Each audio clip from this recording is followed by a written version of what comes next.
SCV season 4। रात के ठीक 1:16 हो रहे थे।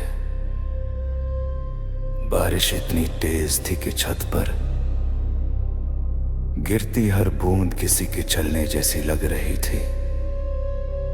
पूरा घर अंधेरे में डूबा हुआ था क्योंकि बिजली आधे घंटे पहले ही चली गई थी। कमरे के कोने में रखा मोबाइल अचानक वाइब्रेट हुआ।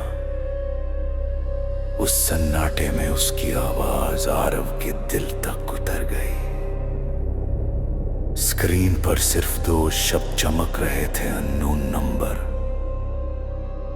आरव ने फोन नहीं उठाया क्योंकि उसे मकान मालिक की बात याद आ गई थी कि इस घर में रात को फोन बजे तो अनदेखा करना ही बेहतर है। लेकिन मोबाइल फिर से वाइब्रेट हुआ। इस बार मैसेज था, दरवाजा मत खोलना। उसी पल दरवाजे पर हल्की सी दस्तक हुई, ठक ठक ठक। आरव की सांस रुक गई। उसने कांपती आवाज में पूछा, कौन है? बाहर से कोई जवाब नहीं आया।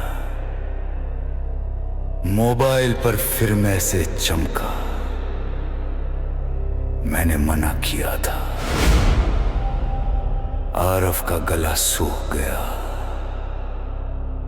उसने टाइप किया, तुम कौन हो? जवाब आया, जो इस घर में मरा था। उसके दिमाग में पुरानी बातें घूमने लगी। यही वो घर था जहां पिछले मालिक की बेटी की मौत हुई थी, जिसे आत्महत्या बताया गया था।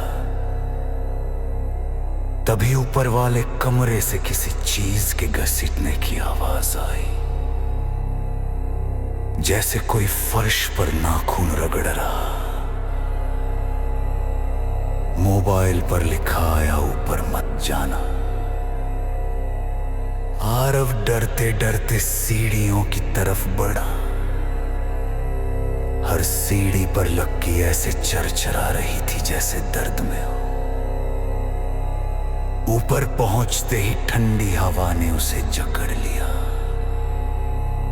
दीवार पर टंगी एक पुरानी तस्वीर पर उसकी नजर पड़ी। तस्वीर में एक लड़की थी, उसकी आंखों पर काली स्याही से लकीर खींची हुई थी। पीछे लिखा था, जासेसा। तभी उसके कान के पास किसी ने बहुत धीमी आवाज में फुसफुसाया, तुम भी मुझे देखने आए हो। आरव ने झट से पीछे देखा, लेकिन वहां कोई नहीं था। नीचे आते ही मोबाइल अपने आप कॉल करने लगा। कॉल उठाते ही एक ठंडी लड़की की आवाज आई, तुम यहां क्यों रहते हो? आरव ने कांपते हुए कहा, क्योंकि मुझे सच नहीं पता था। लड़की हल्की सी हंसी और बोली, सच जानना है तो आईने में देखो।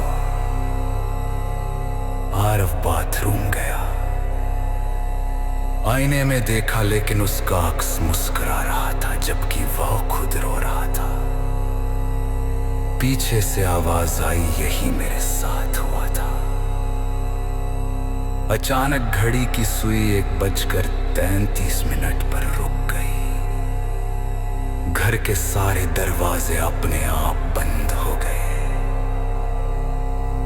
मोबाइल पर मैसेज आया, यही वो समय है। जमीन के नीचे से नाखूनों के खुरचने की आवाज आने लगी, जैसे कोई बाहर निकलना चाहता हो। लड़की की आवाज बोली, जा। लोग थे 3 ने मुझे मारा और एक चुप रहा। आरव समझ गया, जो चुप रहता है वही अगला बनता है। जमीन का एक हिस्सा अपने आप धंस गया। नीचे 4 कंकल पड़े थे, उनके पास 4 मोबाइल। सभी की स्क्रीन पर एक ही समय चमक रहा था, एक 33। लड़की की आवाज भारी हो गई, अब तुम्हारी बारी है।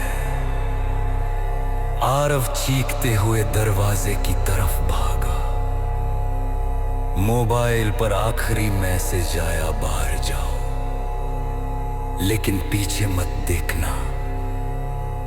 उसने दरवाजा खोला, बारिश रुक चुकी थी, सब कुछ शांत था। लेकिन डर ने आखिरी पल में जीत लिया और उसने पीछे देख लिया। अगली सुबह पड़ोसियों ने घर के अंदर एक नई लाश देखी। हाथ में मोबाइल था, स्क्रीन पर लिखा था कॉल एंडेड। उसी रात किसी और के फोन पर 1:16 पर मैसेज आया, दरवाजा